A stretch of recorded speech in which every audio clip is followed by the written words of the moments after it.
South సినిమాలకు ఓ రకమైన nativity ఉంటుంది.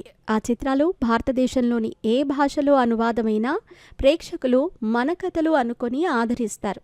చిన్న లైన్ తీసుకొని ఆ లైన్కు రసవత్తరమైన స్క్రీన్ ప్లే జోడించి ప్రేక్షకుల ముందుకు తీసుకొస్తారు సౌత్ దర్శకులు. అందులో తమిళ దర్శకులు కూడా ఉన్నారు. ఆ కోవలోనే తమిళ దర్శకుడైన అరుణ్ రవిచంద్రన్ ఓ రొటీన్ లవ్ స్టోరీలా తలపించే చిన్న లైన్ తీసుకొని దానికి బ్యాక్గ్రౌండ్లో చక్కటి మెసేజ్ని ఇస్తూ అద్భుతమైన కామెడీ అనే మసాలాని జోడించి మిస్టర్ హౌస్ కీపింగ్ అనే మెగా థాళీ లాంటి సినిమా భోజనాన్ని ప్రేక్షకుడి ముందు వడ్డించారు. ఇంకేముంది, ప్రేక్షకులు లొట్టలేసుకొని మరీ ఆస్వాదిస్తున్నారు ఈ సినిమాని. మరి అంతలా ఏముంది ఈ సినిమాలో, ఓసారి చూద్దాం. హానెస్ట్ రాజ్ కాలేజ్ రోజుల నుంచి ఇసాయితో ప్రేమలో ఉంటాడు. కానీ ఇసాయి మాత్రం రాజ్ను ప్రేమించదు. సరికదా, హానెస్ట్ రాజ్ చేసే పనులతో విసిగి వేసారిపోయి ఉంటుంది. హానెస్ట్ రాజ్ మరీ బద్ధకస్తుడు. ఎంతలా అంటే తిన్నాక హోటల్లో సర్వ్ చేసినట్టు ఇంట్లో కూడా చేతులు కడుక్కోవటానికి ఫింగర్ బౌల్ని కోరుకుంటాడు. హానెస్ట్ రాజ్ అమ్మకు కొడుకంటే బాగా గారాబం. తండ్రి మాత్రం రోజు రాజ్ మీద చిట్టపట్టలాడుతూ ఉంటాడు.